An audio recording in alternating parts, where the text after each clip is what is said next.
Assalamualaikum warahmatullahi wabarakatuh, Nak. Waalaikumsalam warahmatullahi wabarakatuh.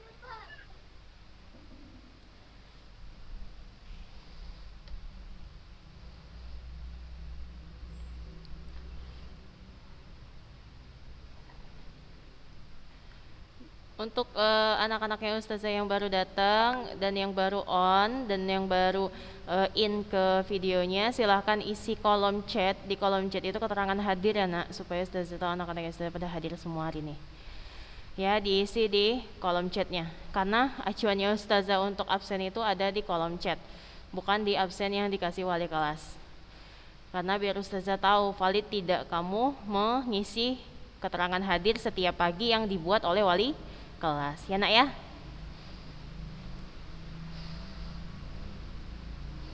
Hari ini kita akan melanjutkan pembelajaran kita tentang sistem pencernaan.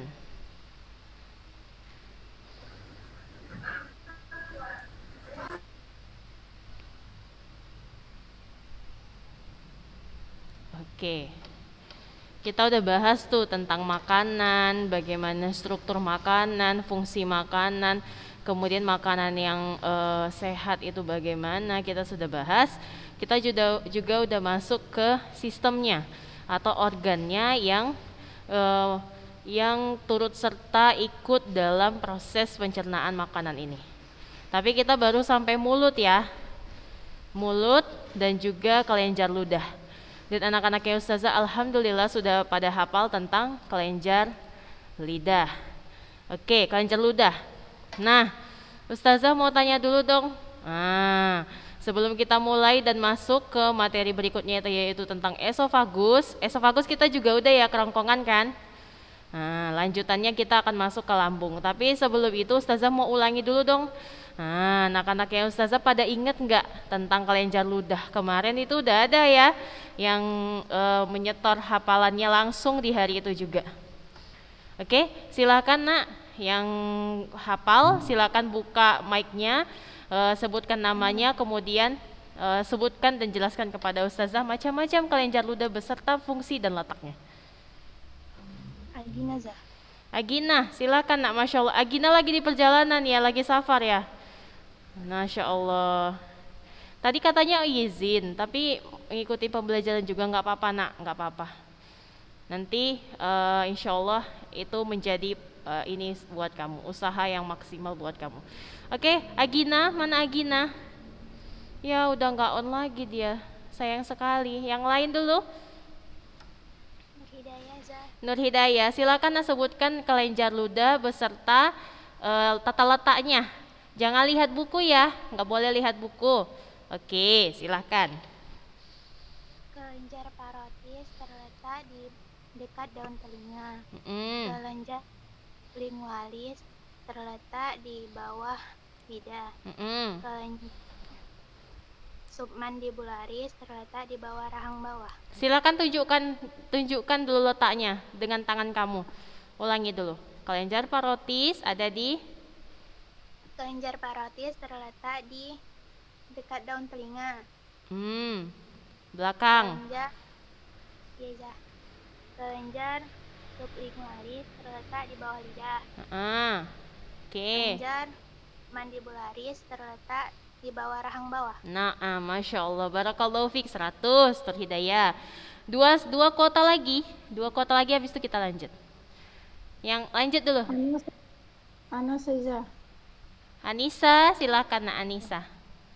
Kelenjar parotis terletak di dekat daun telinga. Kelenjar sublingualis terletak di bawah lidah. Kelenjar submandibularis terletak di bawah rahang bawah. Masya Allah, benar ya 100 Anissa Fitria. Kalimatus Sa'diyah, silakan Nak. Kelenjar parotis terletak di dekat daun telinga. Kelenjar sublingualis terletak di bawah lidah.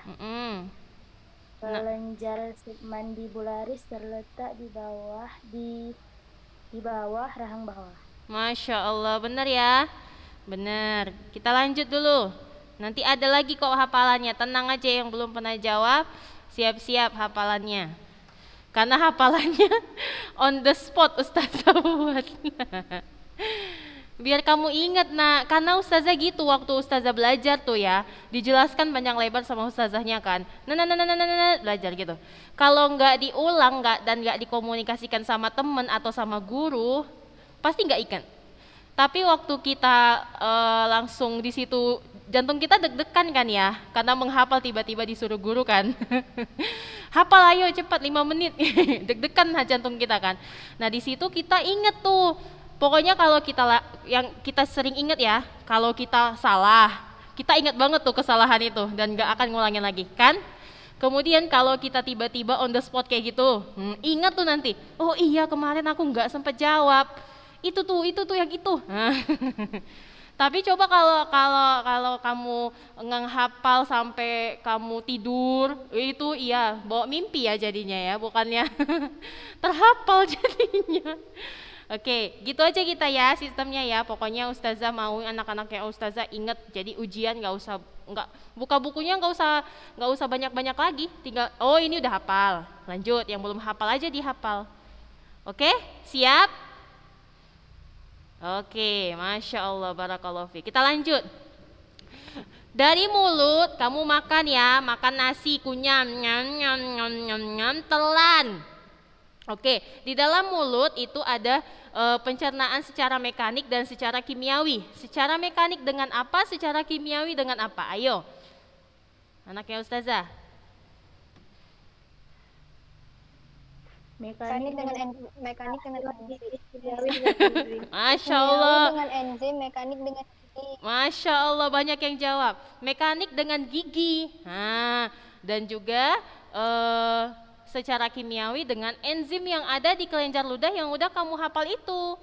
Begitu. Jadi antara pencernaan mekanik dengan pencernaan kimiawi tidak bisa dipisahkan ya nak. Itu saling berkaitan, saling bekerja sama mereka untuk melumat makanan atau membuat makanan menjadi bentuk yang lebih kecil. Lanjut, dari mulut makanan lari kemana? Tenggorokan apa kerongkongan? Kerongkongan. Nggak ada yang jawab tenggorokan, yakin? Benar ya, benar. Ke kerongkongan, makanan masuk ke kerongkongan. Kemarin minggu lalu kita udah lihat tuh videonya gimana sih makanan itu masuk ke kerongkongan, bukan masuk ke tenggorokan. Karena tenggorokan itu adalah saluran nafas kamu. Makanya ketika kamu makan sambil ketawa, sambil bicara, itu kamu kemungkinan besarnya terjadi tersedak, begitu, tersedak. Nah, kenapa? Karena makanan kamu masuk ke dalam saluran yang salah, karena kamu makan sambil bicara. Oke, dari esofagus atau kerongkongan, makanan itu turun dengan gerakan peristaltik namanya. Gerakan peristaltik itu udah kita tonton ya anak, gimana kontraksinya, gimana turun dia, digenjot dia turun sampai turun. Mas, iya siapa itu? Udah Ustazah bilang loh. Udah Ustazah bilang loh tadi. Udah, lanjut. Dari kerongkongan dia masuk ke lambung, kan? Udah turun makanan itu, maka makanan itu masuk ke dalam lambung. Oke, kita bahas lambung dulu. Lambung itu nak mencerna makanan secara kimiawi dan juga secara mekanik, sama seperti gigi. Caranya gimana Ustazah? Makanan yang masuk ke lambung itu akan masuk ke dalam lambung, kemudian dihancurkan di dalam lambung dengan otot-otot lambung. Sudah? Lambung itu banyak ya ototnya, nanti akan kita bahas. Sudah? Bagian-bagian ototnya. Kemudian secara kimiawi itulah dia lambung itu mempunyai kelenjar. Lambung itu menghasilkan kelenjar yang namanya asam lambung. Asam lambung. Nah, dia memiliki kelenjar yang namanya asam lambung. Itu dia makanya pencernaan di dalam lambung itu terjadi secara kimiawi dan mekanik. Kalau mekanik dia tadi dengan gerakan otot-otot lambung. Kalau secara kimiawi dia dengan asam lambung. Sudah? Kemudian di dalam asam lambung itu terdiri atas beberapa enzim. Sudah? Asam lambung terdiri atas beberapa enzim, di antaranya ada HCl. Bisa dilihat itu di layarnya HCl. atau asam klorida. Itu yang pertama. Yang kedua, enzim pencernaan yaitu berupa pepsin, renin, dan lipase. Sudah, dan juga lendir atau mukus. Sudah? Nah, Ustazah ingat nih, kemarin Ustazah suruh cari tahu ya, apa itu enzim pepsin, renin, dan lipase, dan di mana fungsinya, apa aja fungsinya, dan dia mengubah apa menjadi apa. Silakan yang udah nyari. Oh, ini poin plus ini, 100 ini, dapat nih 100. Ayo, yang udah cari dibacakan aja, kasih tahu ke Ustazah, nggak usah dihafal. Ustazah, kalau fungsinya aja? Iya, fungsinya boleh. Siapa tadi itu? Sofiza. Sofi dulu ya, Sofi silakan nak, Sofi. Iya, habis itu Kesuma. Jangan teriak. Ayo Sofi dulu nak. Asam klorida atau HCl untuk membunuh mikroorganisme dan kuman yang terkandung pada makanan dan mengaktifkan pepsinogen menjadi pepsin. Pepsin berfungsi mengubah protein menjadi pepton. Renin berfungsi menggumpalkan kasein dalam susu. Lipase berfungsi mengubah lemak menjadi glycerol dan asam lemak. Oke, sama ya sama yang di e-book ya Ustazah. Ustazah pikir beda. Oke, nggak apa-apa, 100 untuk Sofi. Kesuma, mana dia Kesuma? Udah hilang. Ayo Kesuma, mana dia?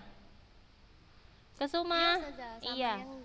Sama yang di e-book. Sama yang di e-book. Oh, Ustazah pikir ada yang beda. Ada yang beda enggak? Yang lebih jelas gitu penjelasannya. Ada?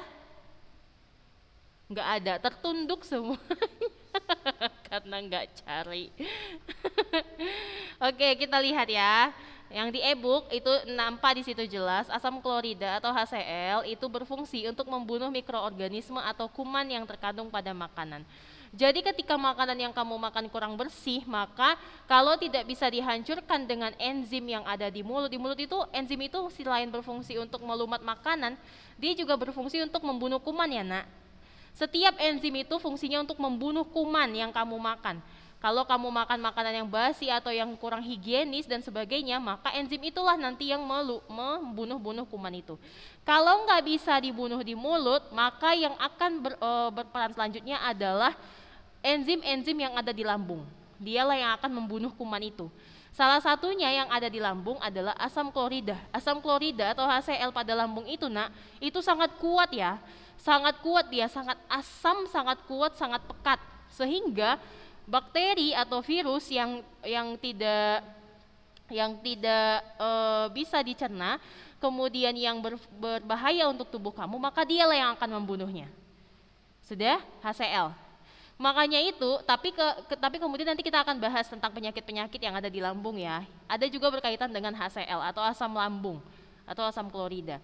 Kalau dia berlebih bagaimana, kemudian kalau kamu makan makanan yang banyak pengawet bagaimana nanti fungsi kerjanya akan kita lihat. Sudah? Itu asam lambung, asam klorida maksudnya. Kemudian selanjutnya selain dia membunuh mikroorganisme, asam klorida itu juga mengaktifkan pepsinogen menjadi pepsin. Pepsinogen itu adalah atau pepsin itu adalah salah satu jenis enzim, nah, enzim yang berfungsi untuk mengubah protein menjadi pepton. Sudah? Jadi urutannya protein, pepton, kemudian asam amino. Jadi kalau Ustazah tanya nak, satuan protein yang paling kecil atau molekul protein yang paling kecil adalah asam amino. Sama halnya seperti karbohidrat dulu kita bahas. Karbohidrat itu kan ada polisakarida, ada disakarida, dan ada monosakarida. Kita udah bahas itu ya. Iya kan? Jadi kalau nasi itu Ustazah apa? Nasi itu apa nak? Polisakarida. Dia itu banyak gula. Maka satuan yang paling kecil dari golongan karbohidrat atau molekul yang terkecilnya adalah monosakarida, yaitu glukosa. Sudah? Nah, kalau di protein yang paling kecil itu adalah asam amino. Oke?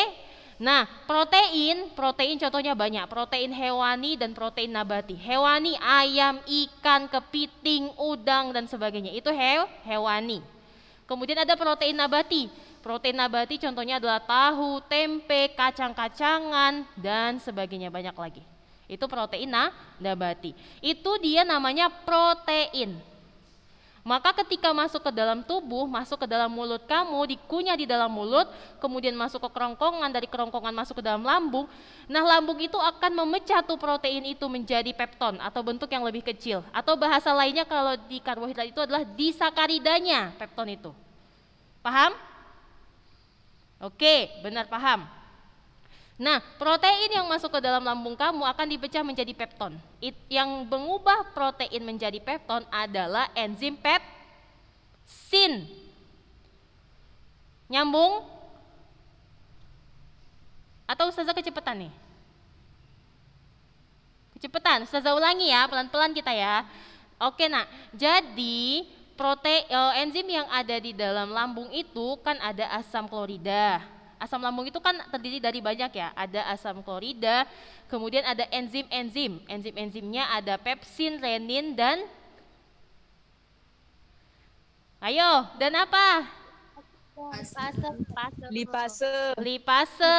Oke, pepsin, renin, dan lipase. Kemudian ada lendir. Itulah semua itu adalah asam lambung. Sudah? Kita lihat satu-satu fungsinya. Fungsi dari enzim pepsin adalah mengubah protein menjadi pepton. Protein menjadi pepton. Jadi fungsi dari enzim pepsin itu adalah ketika kamu makan protein, protein itu kan masih molekul besar ya. Sementara kita itu mau menyerap atau lambung kita itu mau menyerap sari-sari makanannya. Makanya dia harus dipotong kecil-kecil menjadi pepton. Nyambung? Nah, ketika Ustazah tanya, yang mengubah atau yang memecah protein menjadi pepton adalah enzim pepsin. Masya Allah, benar, itulah dia. Kemudian kita lanjut, enzim pencernaan yang kedua yang ada di lambung adalah renin. Renin fungsinya adalah untuk mengumpulkan kasein di dalam susu. Jadi susu yang kamu minum, baik itu susu rasa coklat, rasa stroberi, rasa ini dan sebagainya, yang sudah diberi rasa ataupun yang original sekalipun, dia terdiri dari banyak kasein. Kasein itu sangat dibutuhkan untuk tubuh karena kasein banyak mengandung kalsium. Makanya itu kalau kamu minum susu, fungsinya kalau biasanya iklan-iklan susu itu apa? Menguatkan tulang, kamu bakal lebih tinggi, nggak pendek gitu kan. Ustazah nggak nyindir ya. Karena Ustazah tinggi. Udah. Oke, lanjut. Nah, renin fungsinya adalah untuk mengumpalkan kasein yang ada dalam susu. Kamu minum susu, kemudian enzim renin lah yang berfungsi untuk menggumpalkan kasein. Sehingga kasein itu nanti bisa digunakan untuk pertumbuhan tulang kamu, pertumbuhan gigi kamu, dan sebagainya. Paham? Oke. Kemudian, tapi jangan ini ya, jangan salah kaprah. Nanti dibilang, iya Ustazah kayaknya aku kentot, kayaknya aku pendek karena aku nggak minum susu deh waktu kecil. Enggak ya nak, bukan begitu ya. Jadi tinggi atau pendeknya seseorang itu selain lingkungan, dia juga sangat berperan besar di situ adalah genetik. Genetik itu maksudnya adalah keturunan. Maksudnya kalau orang tua kamu memang bertubuh pendek, maka kamu otomatis peluangnya akan bertubuh tidak tinggi. Gitu ya kita bilang ya, nggak usah pendek ya. Itu kasar banget kan, tidak tinggi gitu. Oke, tapi nggak apa-apa nak, nggak apa-apa. Tinggi tidaknya seseorang itu tidak menjadikan dia tinggi derajatnya di antara manusia yang lain, tidak boleh gitu. Yang menentukan itu semua adalah bertakwanya seseorang. Jadi kalau untuk urusan badan, untuk urusan rupa, kamu nggak usah takut, nggak usah khawatir. Oke, sip, lanjut. Itu dia renin. Kita lanjut ke lipase. Oke, enzim lipase berfungsi untuk mengubah lemak menjadi gliserol dan asam lemak. Oke, tadi Ustazah bilang karbohidrat itu nak terdiri dari 3, dari yang terbesar menjadi yang terkecil. Yang paling besar adalah polisakarida, kemudian ada disakarida dan monosakarida. Itu dia karbohidrat, ya kan? Kemudian protein ada dari yang terbesar menjadi yang terkecil, dari molekul terbesar menjadi molekul terkecil adalah protein, pepton, dan juga asam amino. Paham? Oke. Kemudian kalau lemak itu akan dipecah menjadi struktur yang lebih kecil dari situ. Struktur yang lebih kecilnya adalah lemak itu adalah gliserol dan asam lemak. Jadi gliserol dan asam lemak itu sama posisinya sama glukosa yang ada pada karbohidrat. Paham? Oke, benar, paham. Jadi ketika kamu makan lemak atau kamu mau makan lemak baik, mau itu lemak jenuh atau tak jenuh, yang berfungsi di dalam lambung untuk mencerna itu adalah enzim lipase namanya. Paham? Oke. Halimatus Sadia, mic-nya dimatikan, Nak. Oke, itu dia. Kemudian yang terakhir adalah lendir. Lendir yang ada di asam lambung itu berfungsi untuk mencampur semua makanan yang kamu makan dengan enzim, lalu melindungi dinding lambung agar tidak terjadi gesekan yang parah. Sudah? Oke. Kemudian itu tentang asam lambung, pencernaan secara kimiawi. Kita lanjut dengan pencernaan secara mekanik yang ada di lambung. Ustazah bilang pencernaan secara mekanik di lambung itu dengan otot-otot lambung. Lambung itu memiliki otot ya, Nak. Jadi gerakannya hampir sama gerakan waktu kita belajar di kerongkongan. Gerakannya adalah dia berkontraksi, melumat, kemudian membenyek-benyekkan. Ngerti nggak maksudnya? Kayak gini gerakannya ini, kayak gini, tengok. Nah, nih, tuh, nih gerakannya. Ada makanan kemudian dibenyek-benyek gitu, diaduk-aduk, dipenyet-penyetin, nah gitu. Nampak? Oke, itu dia gerakan lambung. Nah, lambung itu, Nak, memiliki bagian-bagian atau otot-otot yang ada di lambung. Di antaranya, ketika makanan masuk dari kerongkongan, maka dia akan bertemu untuk pintu pertama lambung. Pintu pertama lambung itu namanya adalah sphincter kardiak. Lihat di situ.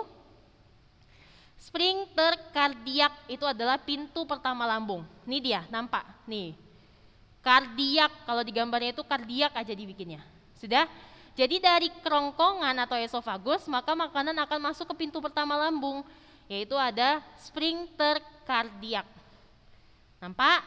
Oke. Lalu sphincter kardiak ini ketika makanan masuk, dia akan membuka dan menutup makanan. Membuka ketika makanan masuk, kemudian menutup apabila tidak ada makanan yang masuk. Sudah? Lanjut, lambung itu tersusun atas 4 bagian. Di antaranya ada kardiak, fundus, korpus, dan pilorus. Ini dihafal ya. Ini harus dihafal ini. Udah? Ada 4 bagian lambung. Di antaranya ada bagian kardiak, itu tadi pintunya yang pertama. Udah? Kemudian ada bagian fundus. Bagian fundus itu adalah otot yang menjulang seperti bukit nih, fundus. Udah, kemudian otot yang turun ke bawah itu disebut dengan korpus. Sudah? Kemudian pintu yang terakhir adalah pilorus. Sudah nampak? Kardiak, fundus, korpus, pilorus. Oke, jadi kalau Ustazah bilang pintu pertamanya adalah sphincter kardiak, pintu keduanya adalah sphincter pilorus. Paham? Dihafal ini ya, dihafal. Udah, itu dia. Otot-otot yang ada di lambung itu terdiri dari 4 bagian. Yang pertama adalah kardiak, pintu pertamanya. Yang kedua adalah fundus. Yang ketiga adalah korpus. Kemudian yang keempat adalah pilorus. Oke? Oke. Kemudian yang kita bahas di sini selain dari lambung, kita akan bahas tentang usus halus. Sesudah makanan dicerna di dalam lambung, itu akan masuk yang pertama adalah usus halus. Atau bahasa biologinya adalah intestinum. Intestine bahasa Inggrisnya. Jadi kalau ada di buku kamu baca itu intestin, nah itu adalah usus halus. Sudah? Usus halus. Makanan setelah dicerna di dalam lambung akan masuk ke dalam usus halus atau intestinum. Nah, usus halus kamu, usus halus manusia dewasa itu nak, memiliki diameter sekitar 2,5 cm. Bisa dibayangkan 2,5 cm itu dia diameter lubangnya, diameter lebarnya. Bukan panjang ya, diameter lebarnya adalah 2,5 cm. Kemudian jika dibentangkan, usus halus manusia dewasa itu bisa mencapai panjang 6 meter. Panjang banget ya. Tuh Masya Allahnya Allah itu menciptakan tubuh kamu sangat sempurna. Usus halus yang panjang begitu aja bisa masuk ke tubuh kamu yang kecil itu.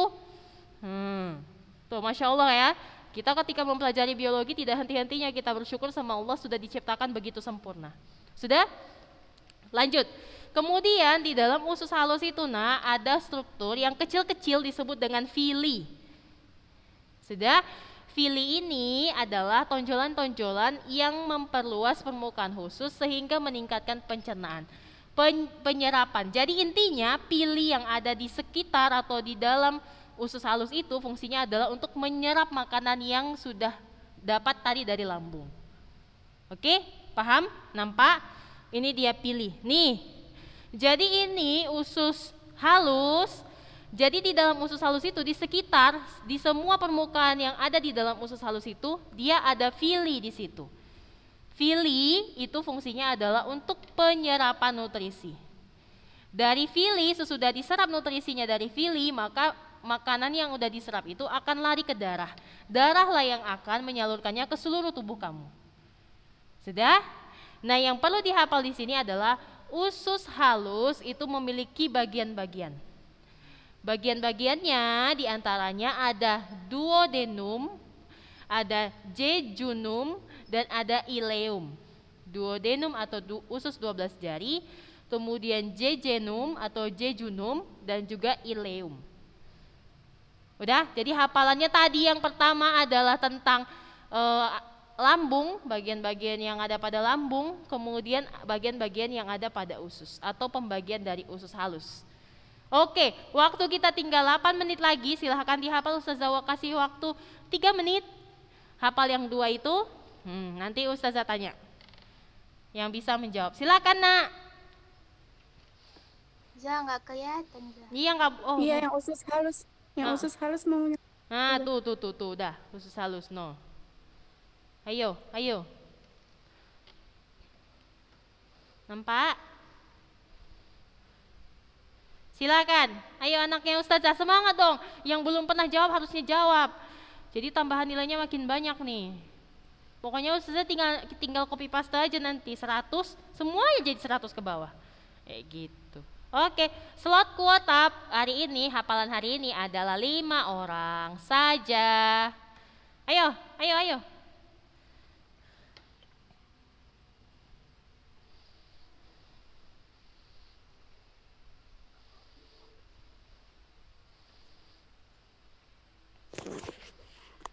Oke, udah ada yang bisa jawab? Nazah. Siapa? Sopi? Ya, Zah. Ayo nak, lanjut nak, langsung.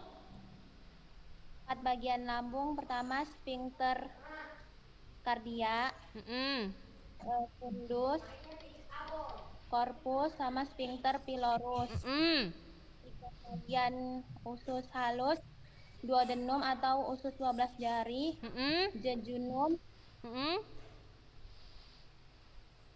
sama ileum. Masya Allah, barakallahu fik 100. Wah cepet. Itu kan sedikit hafalannya, harusnya bisa cepet. Ngapalnya 1 menit siap. Oke Deva, silakan Deva.